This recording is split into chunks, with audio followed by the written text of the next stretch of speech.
Hello, everybody. Thank you for being so patient. We're having a couple of technical difficulties right now, but don't worry, we'll be with you guys here in a sec. Thank you so much. Just enjoy the tunes.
There's always new Sasquatches popping up all over the place.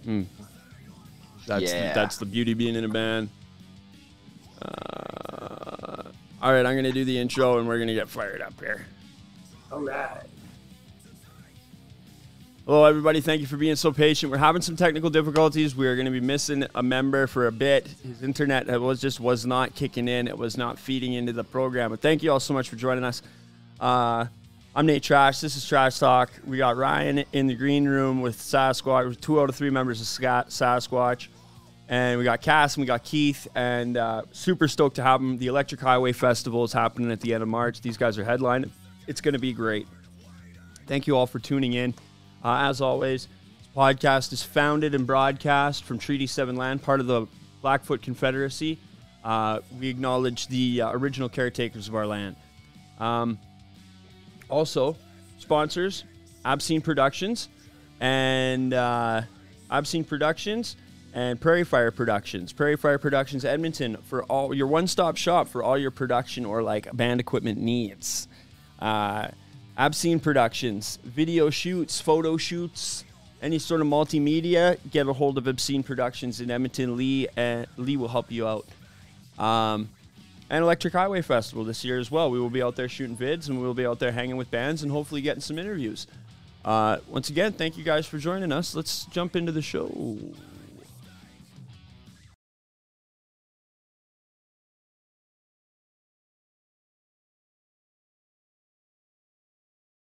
Unmute that. How you guys doing? Doing great, man. Doing great. Fantastic. Glad to hear it. Oh, look, Riggs is back. Riggs is back. There he is. Let's see if we can get him in. I hope we can get him in. So, let's listen to a Sasquatch song here while we try and figure this out. I haven't heard this record. Is this one of your guys's? Oh yeah. You can't confuse me like this. I've been scraping along on YouTube stuff, checking out what Cameron's been sending me. Ooh, right. Okay, let's try and get this going on.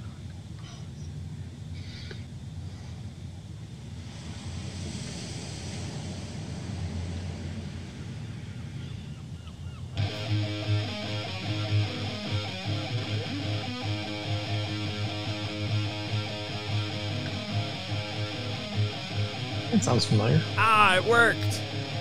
Yeah. Awesome.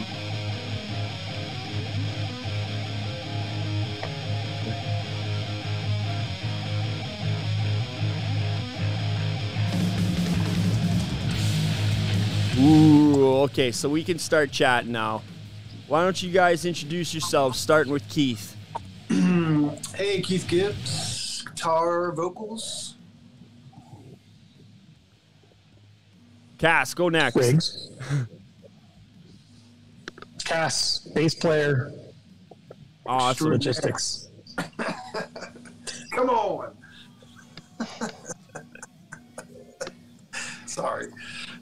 What about you, Riggs? What do you got going on for the Riggs. band?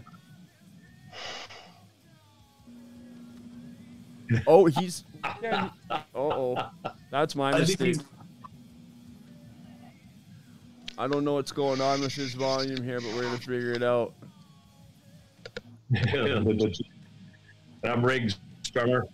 Perfect. There we go. It's funny how delayed it is, though. Yeah. Yeah, that's pretty ridiculous, but we're going to fucking roll with it. I am Riggs, drummer. Yeah, we got a big You know what delay. we should do? Ask And, questions and ask him another one, and then have his answers for the original question be not the right ones the entire show. That would be Is kind my of fun. mic not working? No, it's working. We just got a big delay still. Uh-oh. Yeah, it'll hit soon. Hey. I love live stream interviews. They fucking go hard. Am I in? Yes, you're definitely in. You're definitely in, buddy. Yay. All right, so Keith, you're gonna take the It reins seems on like this my one. video's on top now, then. Yeah? All right. What's that, buddy? Take the reins? Yeah, we're gonna let you take the reins on this one because you seem to have the best connection. Okay, perfect. How did Sasquatch form? Where did Sasquatch come from? What forest did the Sasquatch Oh. wander out of? My God. Well, it was just it was like a band I had. All right. It was a band I had here in Philly with some friends, and you know, we just were playing basements and you know, just doing like keg parties and playing with like the Burning Brides and bands like Stinking Lizavette. I don't know if you know those guys, but they're bands out of Philly. And yeah, and then I just eventually moved to LA and got some different members, and here we are, man. It was just out of the basements of dirty Philly, So, you know. dirty old Keg party Philadelphia. music. Hell yeah, one of the oldest cities in the United States. Dirty dungeons were playing the entire time. And then you're like, you know what? I'm gonna follow the sun to the west, and I'm gonna Like, be, absolutely follow the sun, baby. I'm gonna fucking be a California rock star, man. Fucking A, too legit. Yeah, man. You know, it just sort of like just felt right to go out there. I mean, it's fun playing music, and you know, especially nowadays, it's the greatest, man. You know, just where we are. So having the time of our lives, I think I can speak for everybody saying that. Fucking right. It's being back in action. It's nice, right? Yeah, it's great. It's Now, really good. what do you do for work? LA is like, you must live with like 9 different people. No, I don't live in LA. I'm in Jersey right now. You know, I get by. Yeah, we don't. I thought you were living in LA. That joke would have only been funny if you were actually living in LA. I do live in LA sometimes. Because Sometimes. and what I do is I live and I basically stay with cats every time I'm there. Nice. Hell yeah. Good life, bro. Fucking rights, man. Fucking Well, follow. we all do, you know. It kind of keeps the band camaraderie going on. I mean, when we're out there, we all sort of stay together. You know, sometimes Riggs isn't there, but we all end up at Cass's house all the time, so it's great. We always have like a very family atmosphere with the band, you know. Fucking rights, man. That's what it's all It about. is badass, you know. And we have a unique situation, I think. Riggs is always just a minute away, man. Yeah. Exactly. It's like so, and we seem to get a lot done. Hell yeah, that's awesome. What's the influences behind Sasquatch? What were you guys listening to when Sasquatch formed? Well, Soundgarden for sure, and like Sabbath, you know, all the greats, Zeppelin, yeah, Pink Floyd, whatever. I love metal. I love thrash metal too. You know, it doesn't come out in our music, but No, Cass it and I kind of are does. like, It kind of does. Like, it's in the guitar tones, in the ways that you guys attack those riffs. Like, hell We're- yeah. Hell we're yeah. into, Cass and I are like love Bay Area thrash metal back, you know, when we were teenagers and stuff. And Oh, yeah. fucking- You might not be So- going. You might not be going 200 fucking beats per minute, but it's still Right. there. Fucking right. You know, it's just we like a lot of stuff. Cass likes a lot of indie music. I mean, he likes a bunch of stuff. You know, he's turned me on to so many cool things. And Riggs, you know, Riggs is another guy who listens to so many things. I mean, he's turned me on to so many bands I thought I would never like, and all of a sudden I'm listening to him at home when we're off tour. Don't tell him that, though. No. He'll hear it in about a minute. No, I mean, the both of them turned me on to a lot of good music, which changed the bands in some ways, you know, different ways of. I'm pretty much I listen to what I listen to, and that's it. You know, I need somebody to nudge me in a direction. Me and Ryan are kind of the same way. Like we do the podcast and we get lots of different musicians who do lots of different styles, but we stick with fast. It's got to be fast. It's got to be intense. It's got to get the heart racing. But I'm also a riff monkey too, man. I love a good fucking riff. Yeah. Now, I noticed your guitar is back there. What's your favorite to play? What kind of gear you use? Well, they're all Les Paul customs. This one and that one, and this Black Beauty in the back room. Nice. But yeah, I mean, pretty much Gibson, man. I mean, my last name's Gibbs, so it's almost. Hey, there you go. So I don't know. I always liked them. It was the first cool guitar I ever got. My dad got me, and I just stuck with them. And they just, you know, they're big, beefy, just like the Sasquatch sound. And I just use Marshalls, you know, 50, 100 watt, whatever the situation calls for. Yeah. And, you know, in his studio, oranges, and Riggs has all these great amps at his studio. But just, yeah, whatever sounds good. But mostly Marshalls, man. I mean, they're just so reliable, and they always sound the same, so. Hell yeah, they are. They're 50 watt, man. I'm a 50 watt guy now. All of a sudden, because you can just crank that fucker up, and it's just screams, man. Fucking You right. know? It's fucking right. Marshalls are workhorses, man. Great amps, man. You know, there's a reason a lot of people use them. Fucking right. It's without a doubt. My guitar player just he just bought an orange today, and it'll be showing up in the next couple of days. A Super Crush 100. Yeah. But we Nice. we play grindcore. That's the one that you wanted. We play dirty Yeah, you guys play grindcore. guitar. So I find that the thing with them is that I find that it's hard for me to dial them in quickly because I don't have one. Mm-hmm. And so anytime I ever end up using, it's either I get it right away or it's a bit of a struggle during the show. You know, just to a little because fidget every the way I time. have my pedals set, you know, it doesn't always work with certain amps. So, Yeah. but yeah. you know, when I find it, they sound great. And then there's times when we play with them, like in certain shows, I was like, this is amazing amp. Fucking right. It's fucking And other right. times I'm like, holy shit, what the hell's going on? You know. I'm a big fan of the orange gear. What about you, Cass? What are you rocking for gear? I stick with the Rickenbackers. You know, Lemmy, Getty, Cliff Burton. Well, originally they all, you know, Yeah, a Rick's lot are of my mean. favorites use the Rick. Yeah, that's like And then, they take the distortion really well. yeah, they got that sort of mid-rangey growl to them that I really like. It sort of cuts through all the thickness of Keith's guitar, so I can actually sort of show up in the mix sometimes. Shots fired. Shots fired in and the then chat. shots fired. That's awesome. That's awesome. How long have you guys been together for? Man, shit. This will be, Cass, can you believe it? It's probably been 14, 15 years since you've been. Right? Since I've been in the band, yeah. I mean, the first record came out almost 20 years now. Well, we're 19 years. Right on that. But Cass has been in the 2004. band for a long time, and then Riggs came along. Our original 27. drummer just couldn't tour. 2016? Yeah, and you know, we just and just Riggs was there, and he's always been part of the band in a lot of ways anyway, because we recorded at the studio, we produced our second record, and it was just an easy choice, man. He's an awesome dude, and we love playing with him, so it was just fit right, like it was just so easy, and it was I know. just, you know, such a rare thing to happen in a band where everybody just gels immediately, and it's been that way ever since. Fucking I right. love these guys, man. That's good shit. That's exactly what a vibe should be for a band. Honestly, I really wish that we could like actually talk to fucking Riggs and it wasn't a 60-second delay, because I know that there would be some good stuff to talk about, but alas, like this is the limitations of doing the fucking video calls sometimes. But guess what? We will get an interview with you guys on location For sure. for Electric Highway. And Riggs is a funny dude too, man. So we're missing out on that part of it. Well, and I hear he makes coffee, and like, Yeah. that'd be awesome. Yeah, we're definitely getting an in-person interview at the festival, so we can get all you guys together. Touring.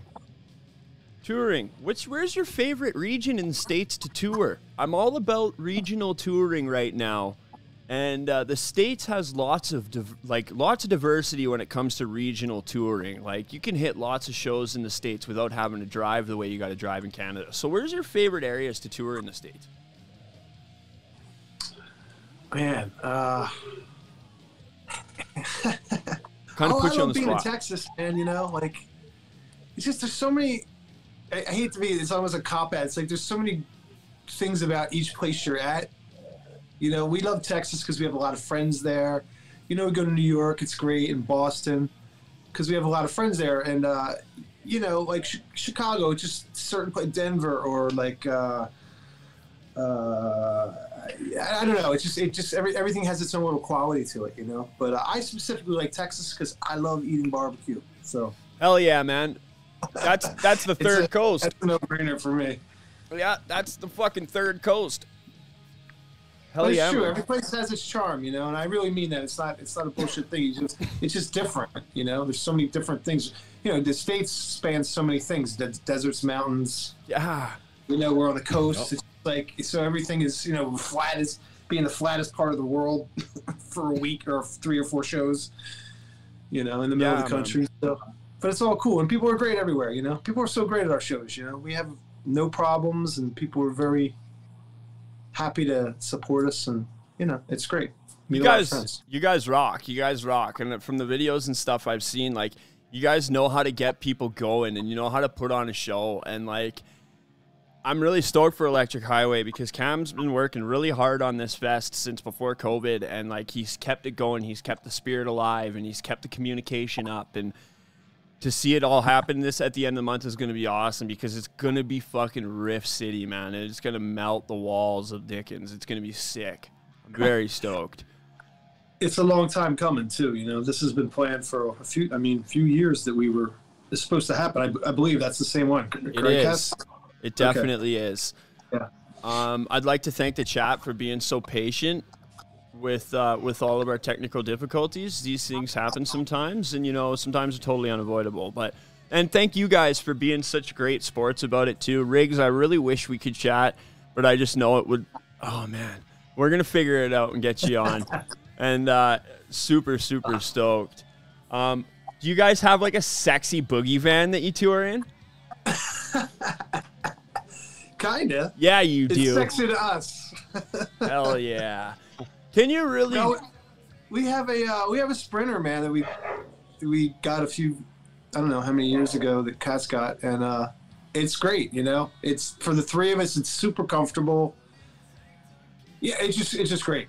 You know, we're lucky to have that. You know, but we did have the van back in the day. The old, what was it? I think it was a Ram, like Nice. straight up just fucking van, just beat up. Not beat up, but it was old, a lot of miles, and yeah, she had to go though. And, so now we have a little better style, but you know, wooden coffee table. Great service, long time. Hell yeah, man, that's awesome. I bet touring as a 3-piece is deadly. Nobody has to. You don't have to worry about finding space on the coffee table in the middle of the boogie van. Cass is shaking his head. Oh fuck, I'm a terrible comedian. I know. Are you guys playing any shows on the way to Canada, or are you just flying out and playing the fest? No, we're just flying in. Excuse me. Nice. That's awesome. Yeah. Fucking rights, man. Fucking rights. Tour's gonna be stoked. sick. Have you seen you've obviously seen the lineup. Do you know of any of the bands that are on there? Cass? Yeah. I forget the exact Well, lineup right now because it's been a little bit since I've seen it, but I do know that I know the majority of them.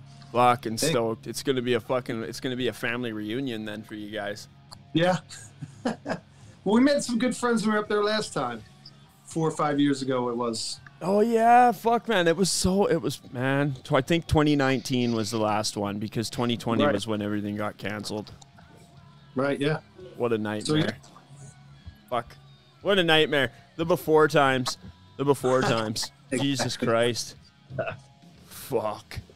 So the dynamic, East Coast, West Coast dynamic. What's the stoner rock, garage rock scene like between the East Coast and the West Coast? What is there a large variation? There's a lot of bands here in Philly. I know I know there's a lot in Boston as well, and then California. I mean, of course, because of the desert. But I noticed there's a lot more than I actually thought being back around here. I'll just look at some of the clubs around here, and I was like, oh, stoner night, or whatever. There's Right. a lot of bands come through too that I just didn't even realize that it was that much, because when I left there was nothing going on here. Originally, I mean, it was the reason I left, because nobody would even come to these shows. I would go see Electric Wizard with like 4 people. Really, eh? I was a friend of mine were 2 of them. Wild. Yeah, I'm not even kidding, man. It was anyway, but yeah, that's why I left. I just saw no future there. Then That's it's much better now. fucking wild. That's just the way shit goes, I guess. Now, let's go back to the festival here. Have you guys worked out your set list for the festival yet? Well, we have a sketch. I mean, we have a lot of the songs we were playing on the tour, and over the summer, and but we're gonna add some new stuff because we have a longer set. That was the plan. Nice, very nice. And some even some brand new stuff we're gonna get ready to record in the coming months. So even newer songs. So all kinds of surprises. Going to rigs to record. Right. Fucking rights, man. That's awesome. What's your guys' recording like? Do you guys record really quick, or do you guys like plan it out and really concise and make sure you get all the tracks? Well, obviously make sure you get all the tracks, but I mean like doubling everything up, lots and lots of extras, lots and lots of fucking throwing multiple fucking everything in there. What's the recording process like for Sasquatch? You want me to take it, Cass? I don't know how much I'm not letting you talk much, buddy. Go ahead, man. Oh, well, it goes pretty well because we work well together, as a band, I think. So there's not a lot of conflict. We all are willing to just make it happen, I really mean that, because it's just like we're, all for the good, and then, we double, and then, we go in our little, like, Cass will do redo his bass. Sometimes it's all some live stuff we keep, and I double the guitars. But a lot of it happens when we're gone, because Riggs has the studio, and he'll bring some of our friends in that play on our records, and it adds all these layers, and Riggs will do background vocals. And so, so it ends up happening sometimes when Cass and I aren't even in there. Nice. Like a lot of the stuff that's on there, so. And we have that luxury too, so. Fucking right. Now, we do have a little bit of a delay on Cass, but I'm going to let him fucking go for it here. Now, I want to know a little bit about you, Cass. Where are you from? What's your background for music here, buddy? From Chicago, born and raised, till about, I don't know, 2000, 2001, I think I moved out here to LA. Same time Keith did. We sort of ended up in LA around the same time. As Keith mentioned, in high school, I was a thrash death metal kid. And then I think somewhere in high school, somebody introduced me to the Melvins and Sub Pop and a lot of the, Soundgarden, those types of bands. And listened to a lot of like math rock, I think, back then as well. So I guess I'm sort of coming from that. I played a little guitar here and there, but when I moved to LA, I think me and Keith ended up in the same practice space, different bands, and that's kind of how we met. For me, it's a hobby. Obviously, I have a day job. I work as a cartographer for an environmental nonprofit here in LA. So that helps pay the bills and keeps things rolling here. That's actually a pretty cool. That's a dope sounding job, by the way. You're a map maker. Yeah, like cartographer just makes it sound like That's so cool, man. That's dope. Thanks. That is fucking cool as hell. Breed. That is very cool. I have an obsession with like treasure hunting, man. I know it's I was gonna say, guys, don't get excited. That's what he draws. He draws treasure maps. It's nothing big. That is awesome, though, Keith. What the hell are you talking about? I'm kidding. I'm kidding. That's fucking rad, man. And honestly, like, day job. These days, you got to have a day job. Unless there's, like, extenuating circumstances. Day jobs make the world go round, right? And if I didn't have my day job, I'd go crazy. I'd get bored as shit. But, so, when did you start playing music, Cass? I was like 13 or 14, I guess. High school. There's even pictures in the yearbook of us playing somehow we convinced the principal to let a bunch of thrash bands play at the high school gym. Last time a concert was ever held at the high school, I think, because of that. But it's still kind of cool. Yeah, I was picked up originally bass in high school, and then when I went to college, played some guitar in a band called Tumblr that was on Manzarun. More of a, I don't know, same type of genre of stuff. And then, I sort of, because of the job, I lost my funding at the university that I was working at, doing the same sort of thing. So I moved out here to LA and picked bass back up, I guess. There's a need, I guess, for more bass players than guitar players. Guitar players are a dime a dozen out here. So, yeah. Guitar players are a dime a dozen out here too, man. Like, there's no... I have the utmost respect for a standalone, like, dedicated bassist who isn't just a guitar player who's like, I'll play bass because I want to be in a band. And honestly, how can you not want to pick up a Rickenbacker, man? I don't even play bass, and I'd pick up the Rickenbacker again too, buddy. Like, hell yeah. They're very iconic. You're fucking right. So I see Lemmy's leather-bound Rickenbacker and just think, like, what does that thing smell like?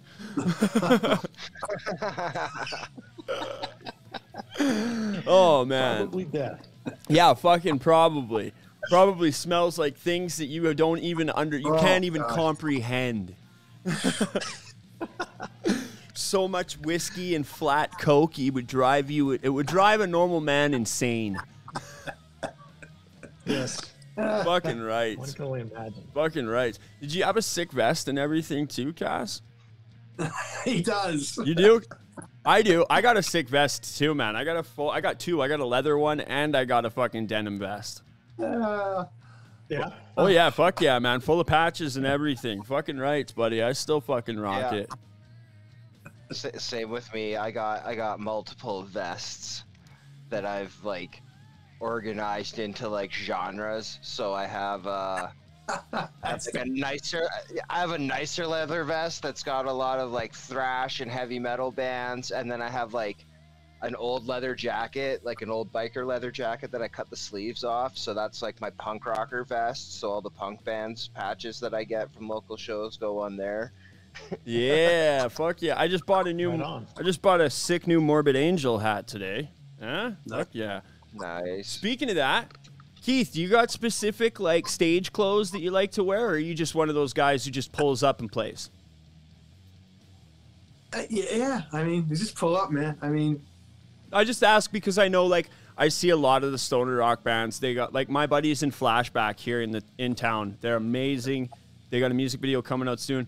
They all wear, like, the retro 70s button-up shirts with the bell-bottoms, and their bell-bottoms are fucking from England and shit, too. And, like, the look is deadly. They've all got orange setups and, like, with the coiled cords. Unique look in the band. They do, and they rock it. I think I'm going to actually be dressed nicer than I ever am at this show, because I do have a button-down shirt this time. So, nice. And I normally don't wear that, but I am going to, because it's going to be colder. It will be a little chillier. No, I usually just wear a black t-shirt, black jeans, Vans, or maybe boots sometimes, just nothing fancy, but I do have a different shirt this time. You gotta. So it's actually kind of fancy for me. The puff. You're not looking like we're just coming out for work. Yeah.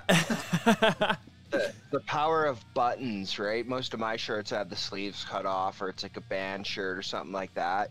And then I just put on a nice button-up shirt, and people are like, "Oh man, you cleaned up." And it's like, no, my shirt is buttons. It's got buttons and sleeves, so that's the only difference. It's got I got jeans with holes in them, but my shirt's nice. Yeah, right. Fucking right. Fucking right. And you got to tuck it in so everyone can see your big stupid band belt buckle, right? Hell yeah, man. Fucking right. That's what it's all about. Fucking right. Just going off on a fucking tangent on that one. Clothes. Band clothes. So I got a question. Which one of you guys dresses up as a Sasquatch? That's a legitimate question. You know, I used to have a friend back in the day when I Sasquatch started the band that was always his thing. He's like, I'm gonna go on the road with you guys. I'm gonna wear the Sasquatch uniform. Every night he's gonna come out like Eddie from Iron Maiden. That was like the plan. This is way back. Oh, No, he never did Do that now. it's rigs. Yeah. It's just rigs. You should find somebody to do that now and like take pictures of them like pre-show, like really blurry in the parking lot or something. Like just Run across the stage really quick. Sasquatch sighting. yeah, right. Just like during a song, just have a dude just like lumber. It's Hey, if you guys got a Sasquatch outfit there, you're more than welcome to run across the stage. We were thinking about doing this actually. So we were thinking about setting this up for the interview that we do. Going on a Sasquatch hunt and getting blurry pictures of you guys and then finding you guys at the show and interviewing you. But like dressed in like random like almost hunter's gear. Some camo and stuff. We've tracked down the Sasquatch. That would be great. You know, we think of ridiculous stuff. You know, Riggs is fucking all over it. Fucking right. It's just Riggs, though. The Sasquatch is Riggs. Yeah. Fucking hell yeah. That's awesome. It looks like he's playing with trees. I mean, the size of his drumsticks. Oh, man. He rocks the big boys, eh? He's like a wood chipper, this guy. You'll see. Nice. My Stuff flying all over the place. My old drummer used to do that too, and he used to like smash his finger, and it's like you realize if you just tilt your snare a couple degrees, man. But then some people just like the vibe of smashing a drum kit up. Yeah, he does a good job of it. That's him. That's why he's got the studio, because he can replace it. Right. I got another kit at home. You guys just got like another like trailer for drumsticks. Yeah, right. He goes through a lot, man. I mean, I'm not kidding. Like, I didn't realize how many till like these last tours. I realized how many pairs he went through. I was like, that's crazy. How many? What is it, Cass? Like, how many pairs? I mean, I don't want to embellish it. Like 2-3 pairs a night, like, or is that too much? But a lot, like some crazy amount that most drummers don't. I know drummers that played a whole tour with like two pairs of sticks. Well, those drummers just. He's like going through 2 pairs, 3 pairs a night. Well, when you're a Sasquatch that plays drums for a stoner band, you know you're gonna go through some sticks. You're gonna go through some twigs. Riggs doesn't play lightly. That's good though. That's good. That's and like the music fucking slams, man. You can't play lightly. A Rickenbacker bass played just like gentle fingering, like come on. And you don't fucking. You rock those fucking guitars too, Keith. Like, come on, man. It's meats. It's the meats. Fuck right. It's fucking right. We're very aggressive. That's good, though. Especially as a 3-piece, you have to be. Like, you have to bring a little bit extra meat to the stage when you got... Because everybody thinks the full sound is a singer, 2 guitar players, bassist, and a drummer. But the full sound is what the band makes a full sound. And, like... You guys got to play hard to fucking match up to everybody else who's going to have huge mountains of Marshalls because it's a stoner rock show, maybe? Yes? Yeah. Hey, guys, I might have an issue with my dog in the back, and I might have to cut out because it's with my daughter. That is totally okay, buddy. We're 10 minutes away from ending anyway. Yeah, okay. Thank you so much for joining us, Keith. It was great chatting with you, buddy. Have a fantastic night. Okay. I'm sorry about that. All good, buddy. No problem. Thank you so much. So, We will see you. We'll see you at the end of the month. All right, bye. All right, Cass, let's talk about these fucking sick maps. Treasure maps are fucking rad. Are you into like all that history stuff and like these hidden fucking caches of treasure all around the States? I do like the art on those types of maps. I was just, as a kid, I was always a big, you know, National Geographic, like those sort of maps. And like, I was the navigator in the car, like when I was like 10 years old. You know, back then, that's all you had was fucking. It's a picture, maps. yeah, it's a picture book, right? You better be paying attention to road signs, or you have no idea where that. Yeah, I have a map, but I don't know where the fuck I am. The good old days. Yeah, I just carry that over into school somehow. That's awesome, man. Cartographer. I always wanted to be an archaeologist, but I got sucked into music when I was really, really young. And then, like, when I dropped out of school at 16, I was like, yeah, I'm going to be in a band. School doesn't work with me, so I'm going to do band stuff. And fuck me, did I make the wrong choice. Woo! If I was in the States, like, I think about this too. Like, you know, like the podcast got an invite to go to the NAMM show last year. And that was huge. I was like, is this real? Is this a spam thing? So I did a whole bunch of research and I was like, no, this is like legitimately real. And all I had to do was like, obviously flight out there and everything. And I've never even been on a plane, but I was like, man, the opportunities, if I wasn't like a waster as a teenager, could have probably sucked some of those up. But, you know, I can do it now as an adult, right? And, like, I always go back to, like, you know, it'd be really fucking cool to go see some of these, like, carvings on this fucking stones in Egypt, man. Like, that's some wild shit. Maps, man. Fucking cool. So environmental map making, how does that work? Well, you know, a lot of things nowadays are sort of already mapped out digitally. So a lot of the stuff I do is like custom specific to, we do like a lot of invasive species mapping, like plants that are sort of taking over natural habitats here in the LA area. Water quality issues we have in our rivers, that sort of thing. Where we're going out sampling the river, and then I'm creating maps based on the data that we're getting. Respect. Fucking awesome, man. That's cool as hell. More people need to think that those jobs are cool. Fucking right. Yeah. It's cool. It's like a good sort of offset from the band stuff. Yeah. You know? If we could make money doing the band stuff like full time, it'd be great. But yeah, it's difficult. Yeah, it is. The landscape keeps changing, and if you're not a full-on content creator, then it's very difficult to figure out ways to make money. Like, you gotta, yeah, it's nuts. There's lots, like, right now we bought a new camera for the show and everything, and like we're hoping to shoot music videos for bands and shoot sets. We've been shooting sets for bands, live stuff with like super good quality footage, and we're hoping that will one day like parlay into a couple of bucks too. But we're roofers. That's awesome. You know, but we're still. I mean, bands need that. Yeah, exactly. Bands need it. Like, it's tough for somebody to throw out a couple $1,000 to have like a professional crew come and videotape and put together like all the editing and stuff that goes into a music video or any of that sort of thing. Just to create promo is always tough. So we appreciate it when there are clubs that we've played in the past, or like there's a video for Destroyer where we went to the studio and this guy recorded a couple of our songs and put together like a live shot live video for us. That's actually given us a lot of good promo, and it's just tough for smaller bands to get that stuff done.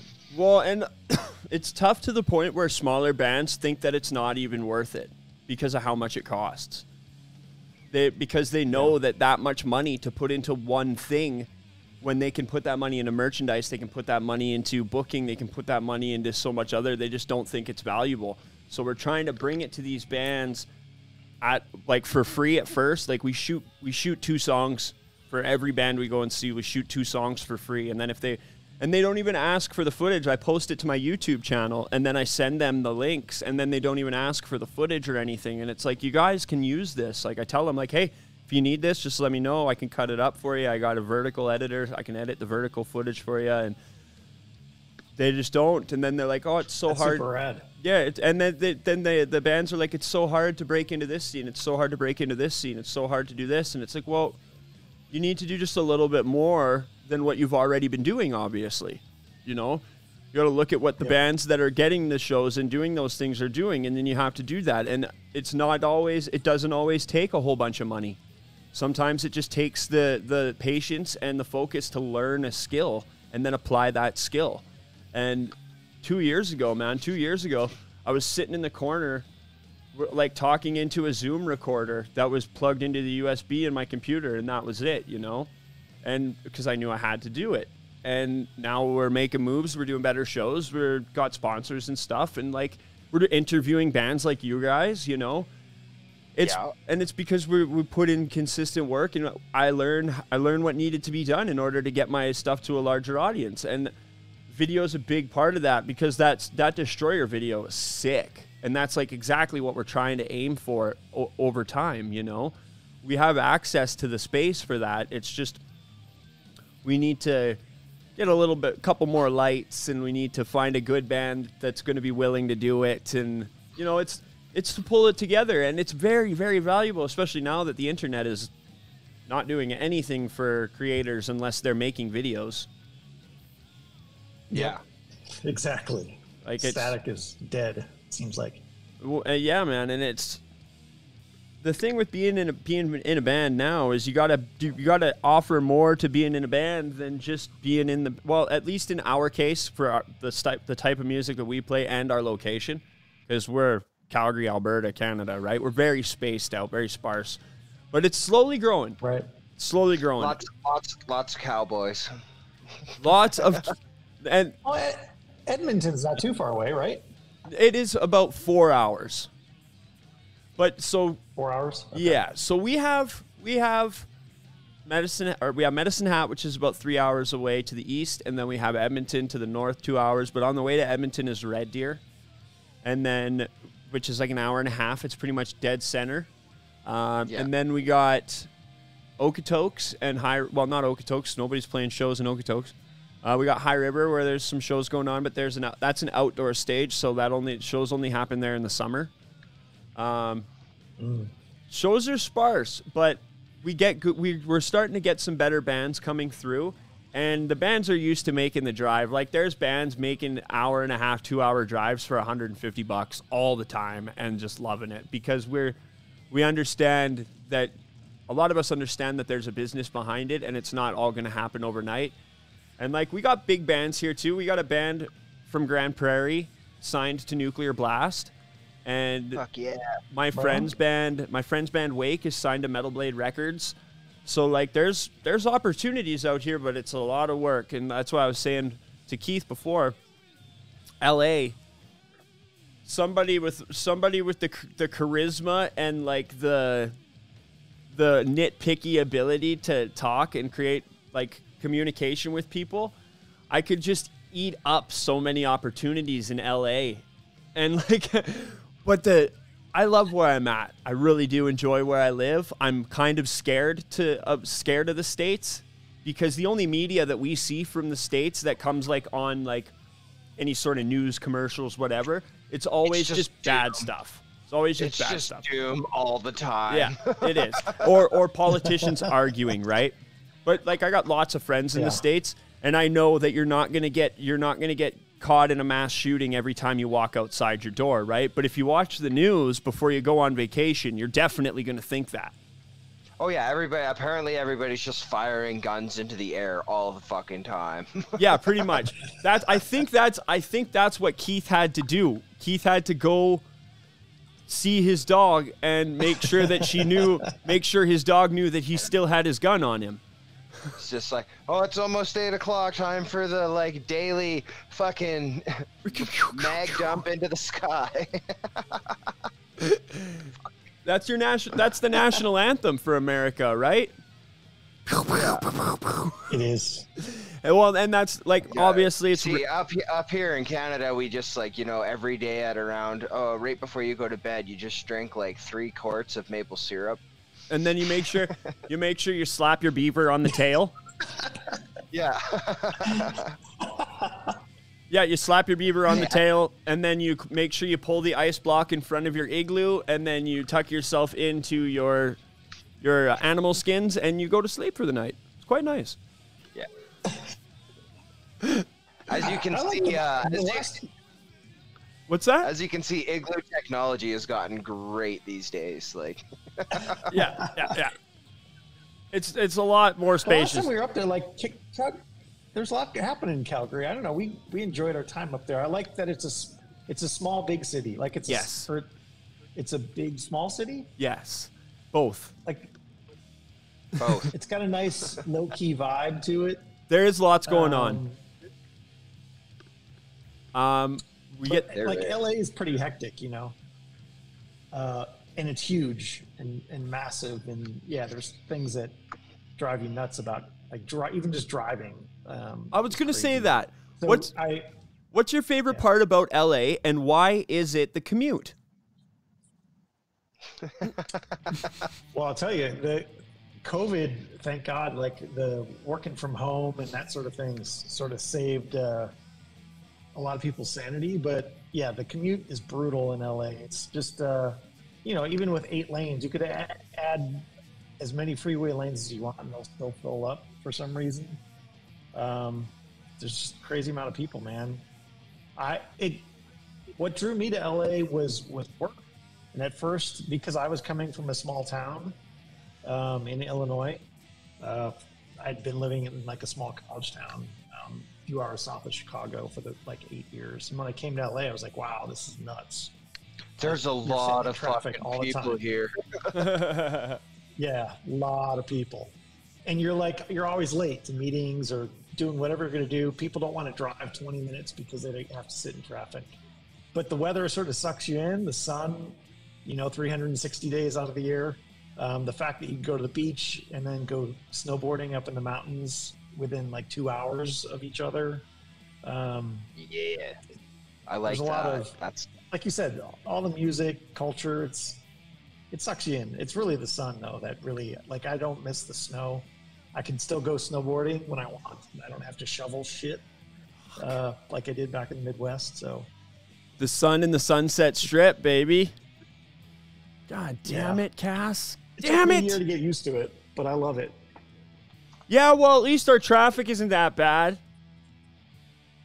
Hold on a sec. Yeah. Hold on a sec while I put on my parka to go get my mail. Yeah. Well, that was the well, like you were saying, like a lot of like working from home kind of saved a lot of people's sanity during COVID. It saved well, because I work trades, so we're like driving to job sites and stuff all the time. There was no traffic.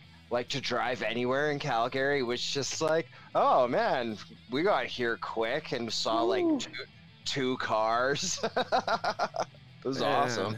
Yeah. Gnarly. As soon as everything started opening back up, I could hear all the foremen just being, they're just like, oh man, I kind of missed lockdown. Like that was pretty sweet. Like, oh, we need a crane? Sure. It's there on time. Like, man. Right. Man, oh man, oh man. Los Angeles, baby. Los Angeles. Well, you know what? This has been great. Cass, thank you for finishing up this interview. Riggs, we are going to get a chat in with you. I guarantee it. We're going to make sure of it. We got lots of stuff to talk about, buddy. I want to know all about that coffee. I'm a big fan of that kind of stuff. Are you guys coffee drinkers? Yes, we are. I'm playing. My band is actually playing a show here soon. I can't actually talk about it, so forget about it. But Satanic Tea Company is pretty cool too. yeah. Thank you guys so much. Right yeah. What's that?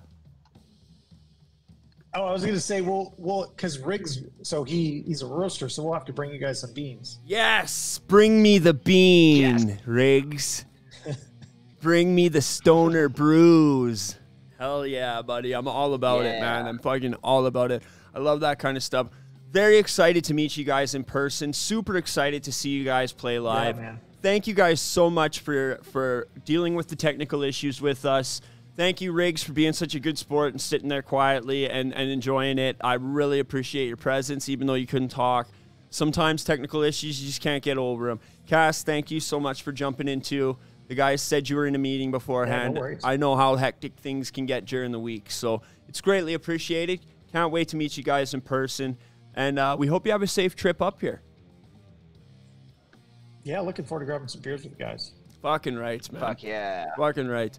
So, thanks everybody for joining us.